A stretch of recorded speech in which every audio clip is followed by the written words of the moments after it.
We next have a discussion among the panel, Diane Ravitch, Linda Darling-Hammond, Rick Hanashek, and then after this discussion, Channa Mae Cook will have a 5-minute way of cleaning up everything that we messed up.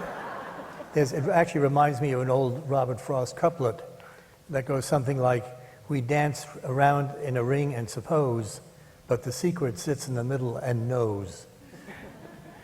Anyway. Wow.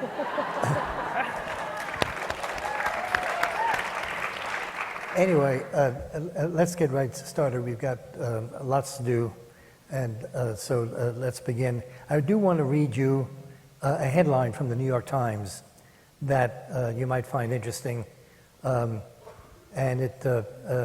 it's about the uneducated freshmen coming to our colleges. And the headline is, "Ignorance of U.S. History Shown by College Freshmen. Survey of 7,000 students in 36 institutions discloses vast fund of misinformation on many basic facts." How many of you recognize that headline? This is a trick question, by the way, so don't raise your hand if you don't know. This ran in the New York Times in 1943. Anyway, I just want you to know that, or maybe we should all be aware of the fact that a sharp criticism of education and of the schools is not a new thing in our culture. Anyway, let's begin. I want to begin with Rick Hanashek because of a number of points that Diane Ravitch has raised in her book.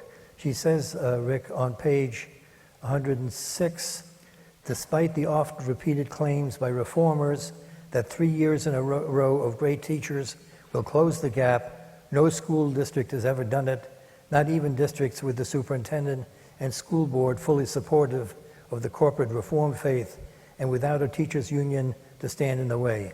It remains a theory based on speculation, not evidence. Do you have any response to that, Rick? The evidence is pretty clear about the variation in teacher quality that stands behind that. What is equally as clear is that none of our school districts have been very aggressive about ensuring that the poor kids in the country that Diane rightfully says needs a better education gets a good top teacher for 3 years in a row. It just doesn't happen. It also doesn't happen, by the way, in suburban middle-class schools either very often. A few people come out ahead with 3 in a row, but that's generally not the case. And by the way, I should have introduced each of you again, and I apologize for that, but I think you've been introduced, and I want to save as much time as possible. Linda Darling-Hammond, who many of you know from Stanford, who is also the chair of the California Commission on Teacher Credentialing, and has been I would say, a monument in teacher education in this country for many years. Rick Hanashek, who is at the Hoover Institution and has been a pioneer in the economic analysis of school production, and Channa Mae, who I will reintroduce again when we're done with this panel. Let me follow up, Rick, with another question. In your book, which I should have mentioned, which is also new, everybody on this panel, by the way, has a book. Not me. Oh, excuse me. But Rick Hanashek has a book called Endangering Prosperity, A Global View of the American School. And it's, interestingly enough, Diane Ravitch's book and Rick Hanashek's book are almost like part of a debate. It is almost as if they are answering or trying to answer each other. Rick, I want to ask you, in your book, you say, or you seem to indicate that a big part of the problem, if not the problem, are teachers. Am I right about that? Well, that's not the central part of the book. I believe that teacher quality is the only way that we're going to succeed, and that improving teacher quality is the #1 goal of any reform of schools. I don't say that they're the blame at all. I agree with Diane completely that parental background and the attitudes of the kids in the school are more important than what goes on in the school. On the other hand, what we've done is give the task to schools to try to overcome some of these problems. We know that it's possible in special cases. We have never done it in a broad-based situation, but I think teachers are central. And just because you say that teachers are central doesn't mean that you're anti-teachers or that you're blaming them. It just says that's how we're going to get any change. But you do have a survey here which indicates that there's a sharp difference on major issues between the general public and teachers. And I assume that still indicates that you think that teachers as a class are a problem. Collectively, teachers, like most employees, don't want to see their current circumstances changed. And that's what the survey data say. The survey data, some people talk about how there's this constant pressure between the old and the young. The old don't want to pay taxes to support the schools, and the young want better schools. But the survey evidence says that there's no difference between basically old and young, or parents and people without kids in the schools, that the biggest difference is between the attitudes of people currently in schools and the rest of society, which is the group that's left out. So, I mean, it is true that changing schools needs to have the current personnel involved in it, and we have not done a very good job at getting the current employees of schools to think about alternative ways to run our schools. And I think it's very important that we have to do that, because we are, as Diane, I think, said, not competitive in terms of international comparisons. We're 32nd in the world in terms of math performance. Now, I, by the evidence we have, believe that that's extraordinarily important for the future of our country, that we get more to where other nations have shown you can get to.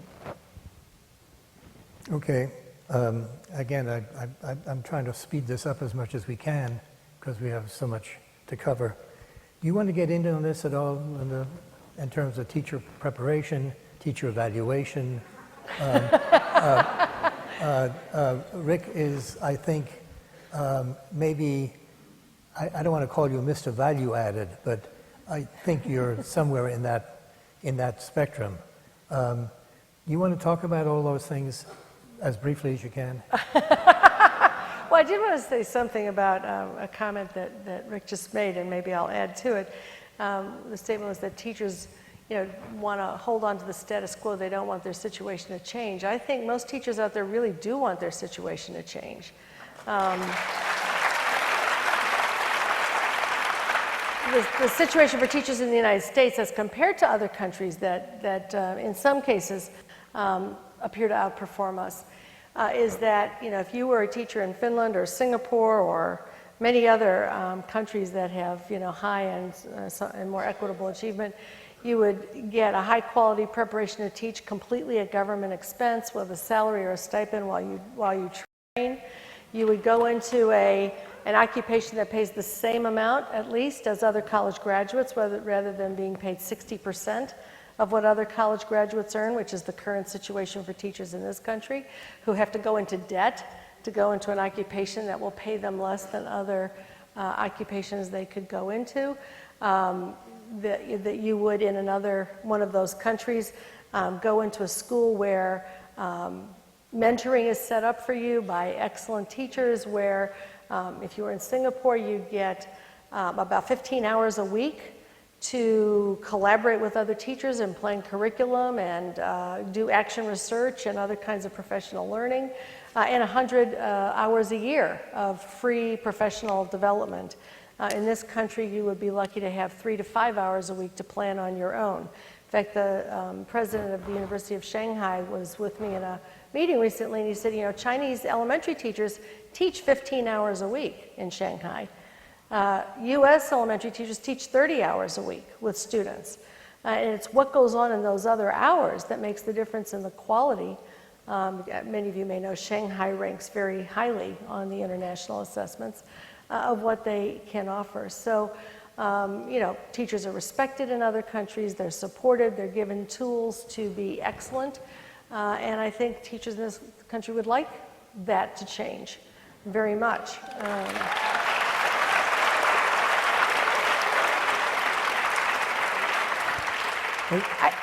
I could say plenty about all those other topics, but you can come back around to me. No, I know these are all huge topics, and Yes. I understand it. You wanted to say something. Yeah, I also have a question for I just you. wanted to challenge the claim that the United States is 32nd in the world in mathematics, because the last international test was given is the TIMSS test, that's Trends in Math and Science. And in fourth grade mathematics, U.S. students, fourth grade mathematics, American students were tied with their peers in Finland, Denmark, the Netherlands, England, and Russia. North Carolina ranked as one of the top performing entities in the world. In eighth grade mathematics, U.S. students did very well. They tied with their peers in Israel, Finland, Australia, Hungary, Slovenia, England, and among the highest performing entities in the world on the TIMSS test were students in Massachusetts, Minnesota, Indiana, and North Carolina. Black students in Massachusetts matched the scores of Israel and Finland. Did you read about that in the press? I don't think so. So Diane, you really can't give the evidence like that. The point about the TIMSS test is that half of the developed countries of the world don't take it. So we rank very highly, which is helped out by the fact that Canada and Germany do not participate in the TIMSS test, but Botswana and Iran do. And so we look very good if we were going to be ranked to Botswana and Iran. But if you go to the PISA test, where all the developed countries of the world take it, then we come out 32nd. I didn't mention Botswana and Ghana. I said we tied with Finland. And everybody's always holding Finland up as the example of a great education system. Let me say another thing about PISA, too. Let's do one at a time, please. If we're going to get into the international comparisons, we do typically less well in mathematics than we do in other subjects. And I think that's another, I think there are issues around mathematics which have to do in part with shortages of teachers we've had since the 1950s, which go back to the conditions I listed. But I don't think many people know that in TIMSS, back to that, we were fourth in the world in reading on PISA. If you look at schools where fewer than 10% of children live in poverty, we were number one in the world on PISA, ahead of Finland, Singapore, Korea, and all the others. Even in schools with as many as 25% of students in poverty, we were number 3 in the world. Now, in all of the high-achieving countries, all of the schools have fewer than 10% of the kids in poverty because they don't allow children to live in poverty. And the schools in our country that do very badly and bring the average down, and in PISA and reading, we were 12th in the world, which was above the international norms.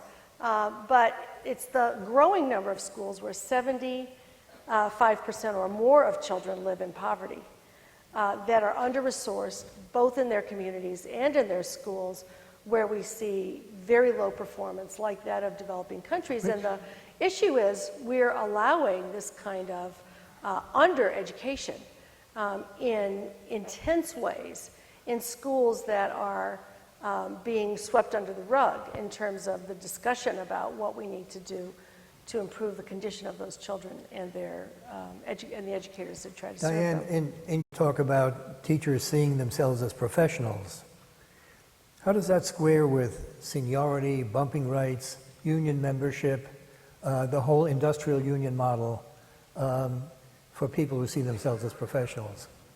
Well, in my book, I'm not a great fan of seniority, and I support tenure for the reasons that I explained before, which is without, not seniority, I support tenure because I believe in academic freedom. I mean, if in higher education people are going to argue against tenure, then we should get rid of tenure in higher education as well. and you'll see the same devastation that'll be visited upon teachers. I don't care. I'm not a fan of bumping rights, and I don't even discuss it. You're not But what? I think that I'm not a fan of bumping rights or, Okay. or seniority, but I am a strong believer in tenure. And I think that where there are teachers' unions, it gives teachers a collective voice. And absent a collective voice, when the governor and the legislature decide to cut education to the bone, there's nobody at the table representing teachers. I just mentioned in North Carolina, for example, a teacher must teach for 15 years before they reach a salary of $40,000 a year. That's pathetic. They have no collective bargaining there, so nobody is going to argue if the governor decides to cut the budget again. And I just mentioned to you that nonetheless, it's a very high-performing state, and they're still cutting the budget. It's as though a bunch of guys are sitting around in a room saying, how can we punish teachers next? Rick, you did a lot of, part of the argument here is always to what extent is the problem outside the school and to what extent is it in the school. You did a lot of work early on the Coleman report, which essentially concluded that much of the school's problems came from elsewhere. I'm being very oversimplified. To what extent do you see whatever the problems of education are coming from outside, and to what extent do they come from inside? There's no doubt that we've known forever, and nobody disputes it, that parents are extraordinarily important in this, and that on average, poor parents do not provide the same educational advantages to their children as richer parents. Similarly, kids themselves are very important. But as I say, it's not a matter of laying out blame. It's the fact that we want our schools to try to overcome some of these things. Now, Diane knows very well that I also agree that we should be working on child poverty. I'm very much against the movement toward more segregated schools and looking for ways to take care of those things. Those are other things, but we have our schools where we want to try to make up for some of the disadvantages, but it's not all poverty. If I look at the children of college-educated parents, not the group that you would think is disadvantaged in this country, they would rank 16th in the world on the PISA math test, on average, against everybody in the other 15 countries. So the point is that we are not doing well by either our disadvantaged or advantaged children, at least in terms of what we know is possible, which is what the international tests tell us. They tell us what's possible and feasible. What about things like creationism, Friday night football, the whole This is all just stuff around the edge. Anti-intellectual culture that we have, where we compare American schools. We're never going to run our school system by what happens in rural Texas. But the Texas miracle, if you want to come back to it, Texas produces the highest test scores in mathematics for black kids in the nation. They produce the second highest test scores in mathematics for Hispanics, and they produce the fourth highest test scores for white kids in mathematics. Now, what happens is that gets lost because Texas, in fact, faces about the same population as California does in terms of... But the Texas protocols on NAEP are very different from the protocols in California. Texas excuses many more kids. Not true. Not on NAEP. Not on NAEP. If you look at the NAEP scores, they report who's excused, and there's a couple percent more that were excused sometime in the past that has been changed. That's just not true. Okay, let's continue.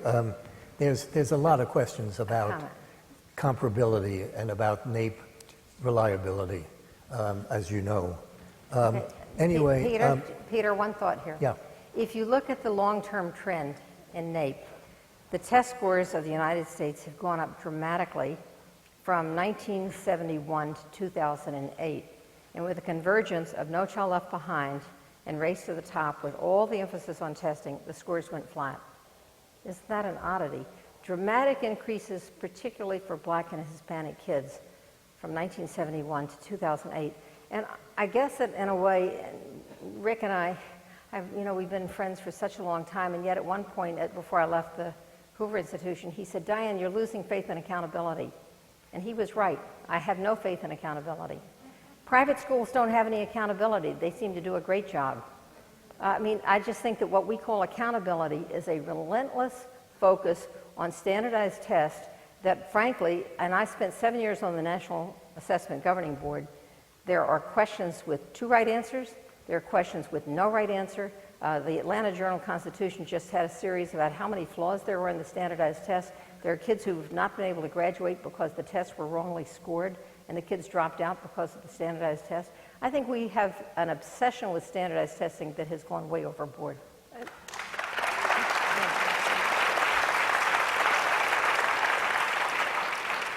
I want to agree with that and point out that we are the only country in the world that tests our kids, every child every year. But even beyond that, we use methods in the NAEP and in most of our standardized tests that are much more focused on lower order skills than other countries' tests. So we have a multiple choice culture here. Almost all of the tests are in the United States are multiple choice. And the RAND Corporation just did a study which found that less than 2% of the items on the 17 states with the highest standards in this country measure higher order skills.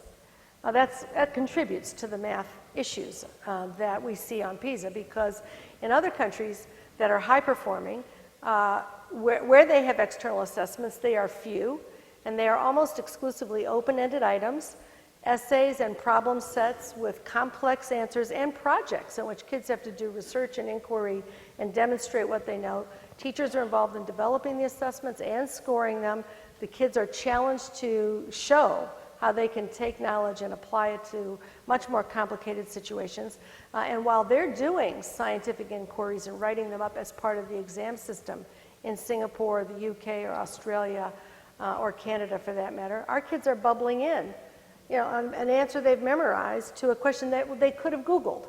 And so it's not only the extent of testing, but it's that the tests are so narrow, they're so focused on 19th century conceptions of knowledge, and they're dominating the curriculum because they're tied, as in no other country, to teacher evaluation, to whether schools will exist or get sanctions, to whether students get promoted or get diplomas. And so we're doubling down on a conception of knowledge that is actually increasing the gap in what kids get and what they have the opportunity to do with other countries. So nobody's against higher order skills, Linda. But I think it was when the National Governing Board, they set sort of bars for what they meant by basic skills, below basic, and proficiency. And 32% of our children are proficient on 8th grade math. So you would think that if these tests were so trivial and simple and basic, that our students could, in fact, do better than 32% with proficient skills by Diane's own rating. That makes no sense. Could I because the ask you problem both? is that when kids are drilled on memorizing timed math tables and facts instead of learning deeply how to use mathematics, they can't build those higher order skills because they're not presented in schools because they're so busy But the preparing tests for are the lower exam. level skills. But I have to respond, though, Could to I- what Rick said about the NAEP. Proficient on NAEP is an extremely high bar. It It's is. not average, it's not B level. It's not and grade it's level. very high, it's not grade level, it's proficient, meaning what I would consider to be an A. And if the test showed that half the kids in America were earning an A, the same people would be complaining that the scores were inflated, and they would be. Linda, do you agree with Rick that our performance compared to some other countries is inadequate, that we're falling behind, which is his thesis in his book? Do you agree that and you can name the list: Finland, Hong Kong, Singapore, Shanghai, Canada. Huh? Canada. And Canada. By the way, there's a problem on Canada because your own data show that the U.S. gained more on NAEP on the NAEP equivalent between 1995 and 2009 than Canada did. So we seem to be doing something right. And of course, you could also say, if you like the Canadian system, would you like their healthcare system as well? That's a low blow, I know. But anyway, back to the question.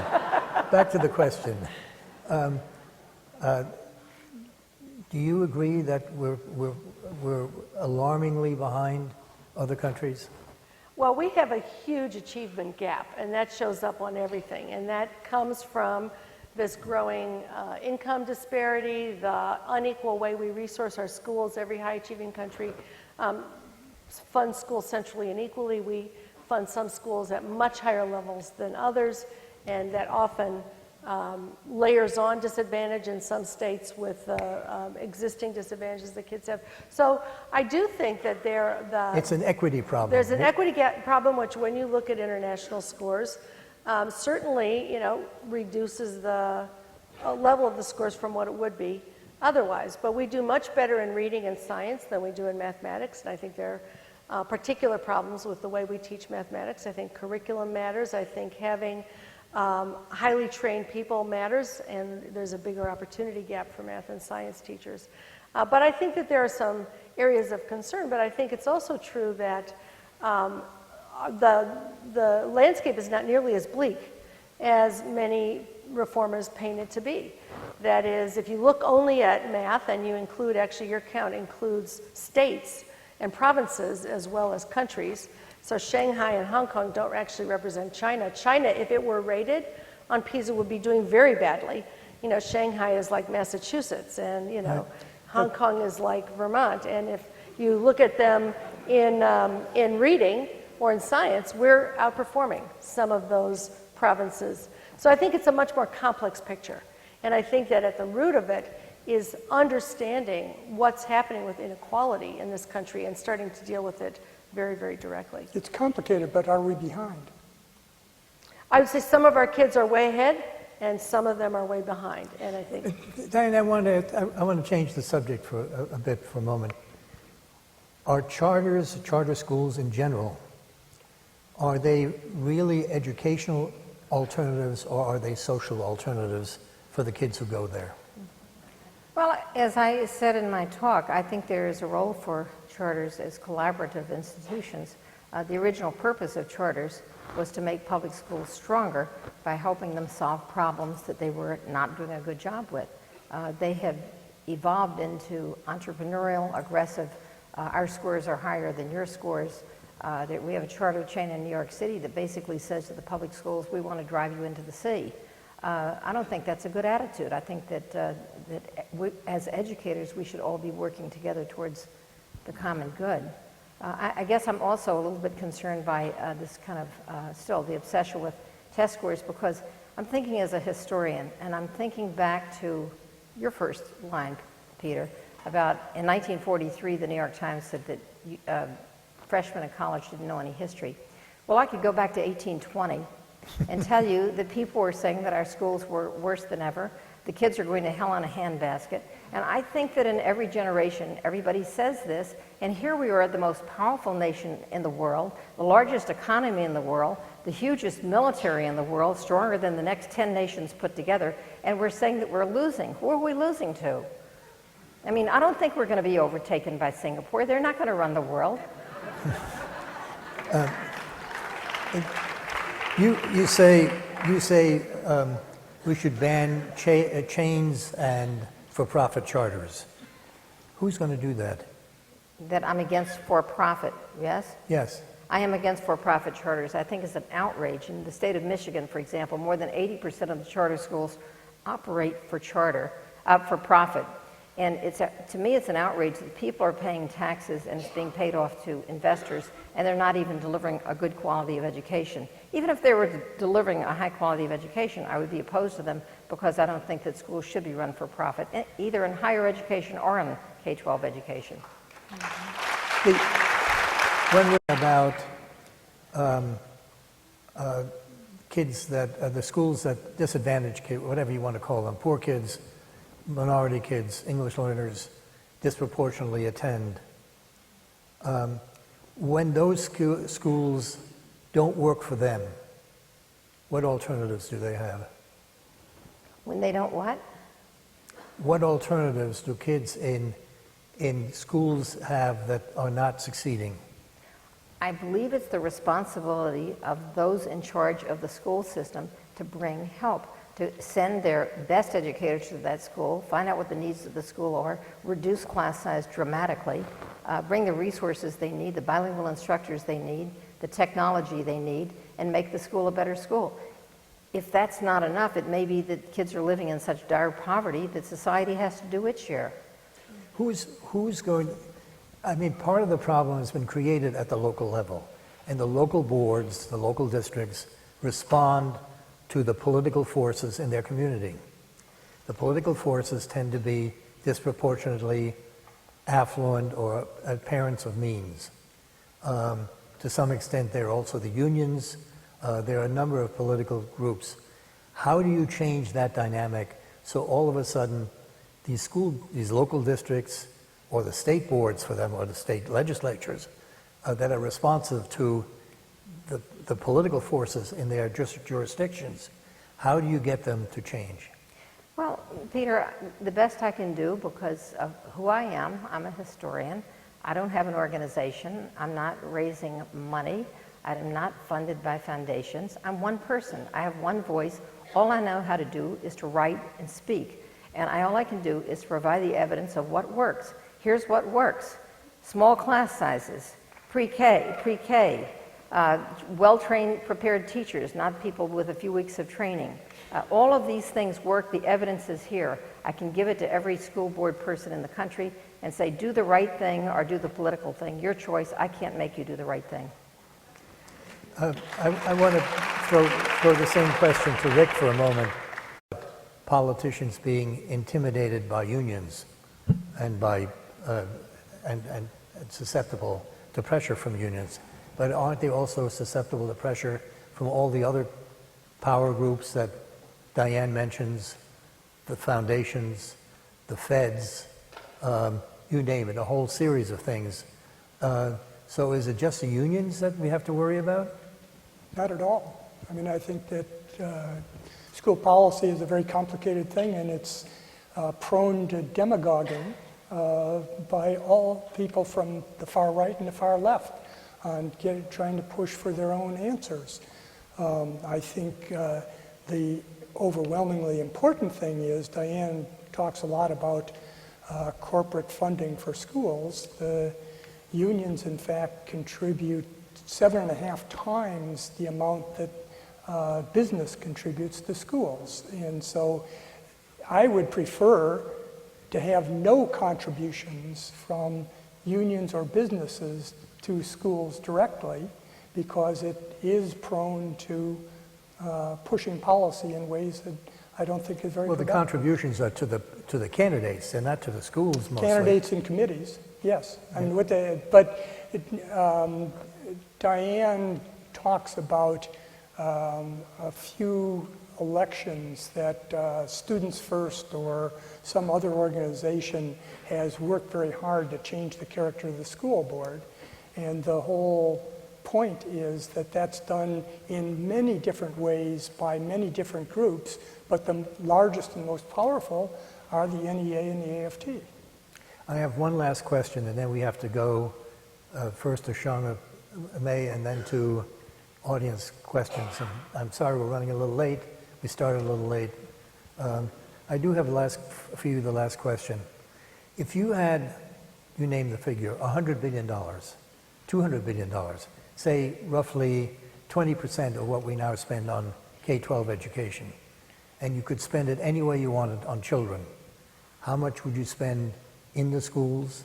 How much would you spend in the community, on health care, on preschool, on teacher training, you name it? Well, if it's hard to come up with one thing, but if I came up with one thing, I would have health clinics attached to every school where there's high poverty. Just having kids come to school healthy would make a huge difference. I think pre-K is tremendously important. If I had a little bit more money to spend, I'd make sure there was an arts program in every school. Okay. I want to thank you all for, this has been very stimulating and very exciting. We are now going to go to the secret. Channa Mae, who has been a teacher in a high school English teacher.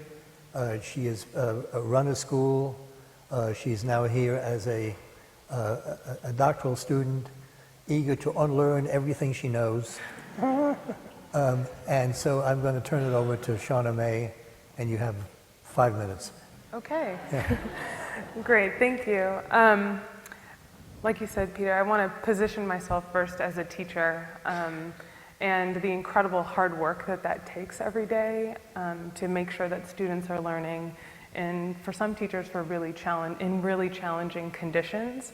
I was a person that went to school to learn how to be a teacher, to be trained as a teacher, really believing deeply that I had no business in front of children teaching them anything if I hadn't first been trained to do that job very well and had an opportunity to watch and learn from master teachers. So that's one thing I think is critical and crucial. The other thing that I think is really big for me is that my experience as an English teacher, I taught at a magnet school. My first teaching job was in a magnet school that recruited students from all over Los Angeles Unified School District. So it was very competitive for kids to get into this school, and parents really wanted their children to get into this school. As a result, we had a really diverse group of children in our school building, a range of races, socioeconomic status, everything. And we had really high test scores. But within the school building, what I noticed and which really bothered me is that we were still very much tracked based on race. And that tracking based on race often was also tracking based on socioeconomic status, where children of color were often kept out of honors and advanced placement classes, their parents mostly being pretty happy that their child got into the school, not knowing then once they got there, they were then tracked into a lower levels of classes. So that was really problematic for me, and what I thought as a teacher, coming from the Stanford Teacher Education program, focused on equity, was, well, great, give me the honors book list, and I'll teach my regular kids the honors books. I got in trouble for that. I got written up for teaching Macbeth instead of Julius Caesar because Macbeth was an honors book, and I was teaching regular kids, and so they get Julius Caesar, and I was wondering, how does that work? Was Shakespeare writing this thinking? Now this is an honors play, and this one's for the regular kids in 10th grade. And so there were little pieces like that when I'm looking at the test scores coming out, and we're sitting as a teaching staff looking at how students were performing on the high school exit exam and saying, wow, yeah, our Black and Latino students are doing really well compared to other schools in the district, but there's even a gap within our Black and Latino students within this very building that's a problem. If we're supposed to have the best kids in the city, how come all of our kids, no matter what color they are, no matter how much money their parents make, how come they're not performing as well? So that gap is a thing that inspired me to do something different, to get an administrative credential, thinking, okay, well maybe if I was the road to hell. Well, right, it was a bad choice, and now look at me. And thinking, okay, well maybe if schools were organized differently, or if administrators came at the organization of schools in a different way, maybe that would solve the thing. If we could just work harder together, and maybe I could be a vice principal or do something like that. And went down that path and learned a whole lot, and just so happened that I was volunteering in New Orleans after Hurricane Katrina. And if you've ever been to New Orleans, it's one of those places that you kind of want to go back to. And those of you from New Orleans know that once you're from there, you're there. And I ended up moving there a few months later and started opening a school. Met with some people who were part of the venture fund and the New School Venture Fund, and being really idealistic as I was, thinking, oh, this is great. All these ideas that I had, all these things that I learned in school, here's my chance to open a school with a small group of children, and we can implement all of these things and still be a public school and still be open to everybody. What I quickly realized when I was there, my ideology and my philosophy of education being that every child can learn, bring any kid to the door. If the educators are going to work hard and do whatever they can to make sure that kids can learn, then the kids will learn.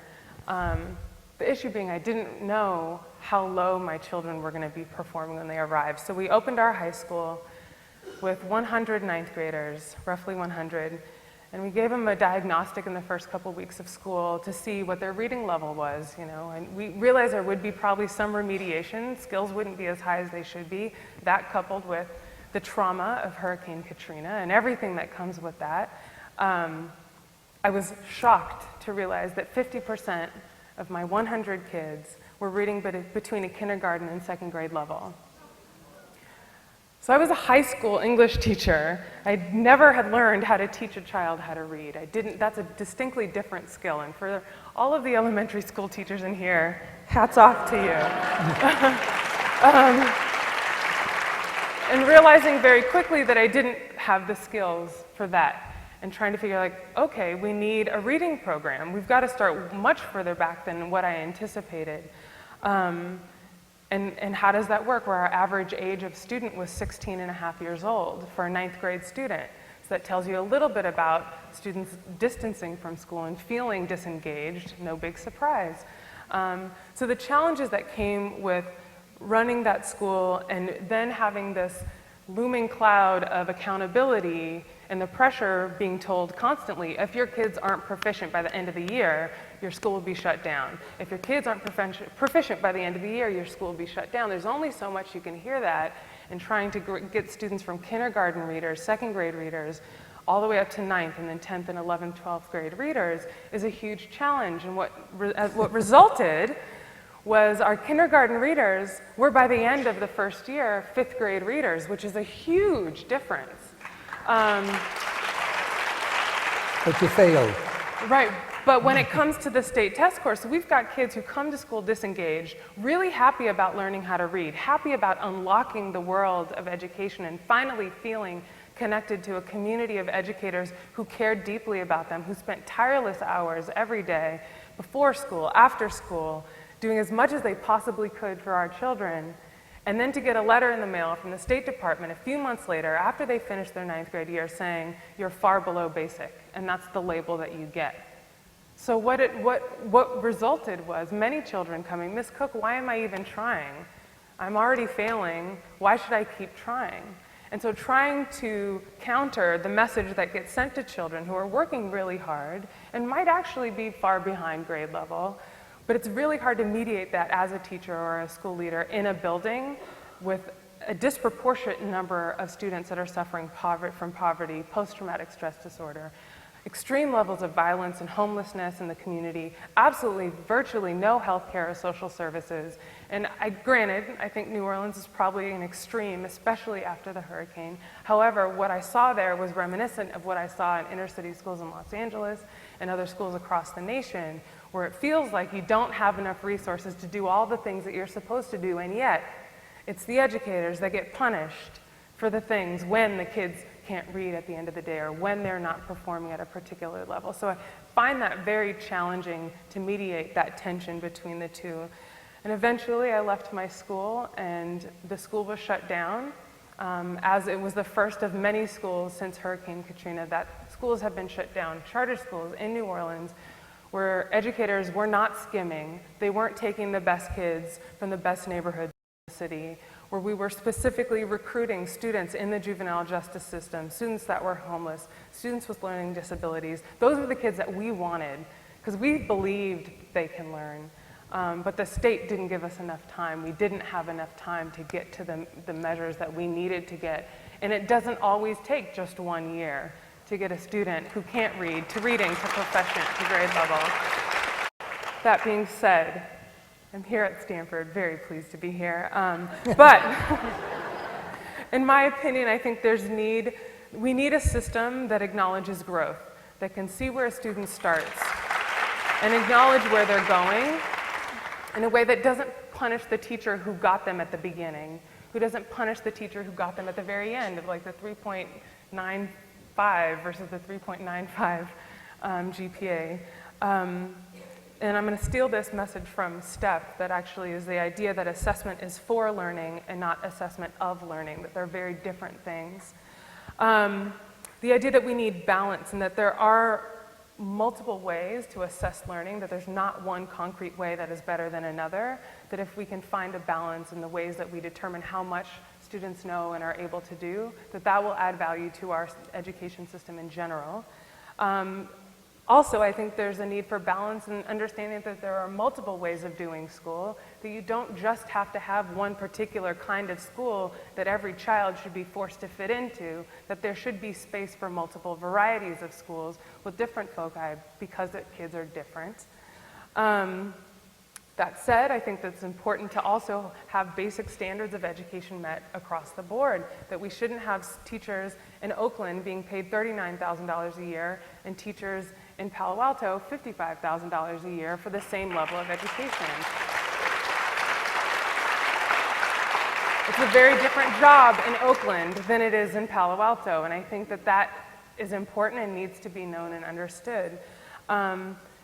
And I think that another piece is that education is not a panacea for the existing social ills that exist in our nation, and that's kind of redundant of what's already been said, but I think that if we're going to put all the onus on the schools, on the teachers, on the kids, then the rest of our community needs to do everything possible to ensure that that can actually happen, and only then can we hold teachers and students accountable for all of those pieces. So. Thank you. Yeah.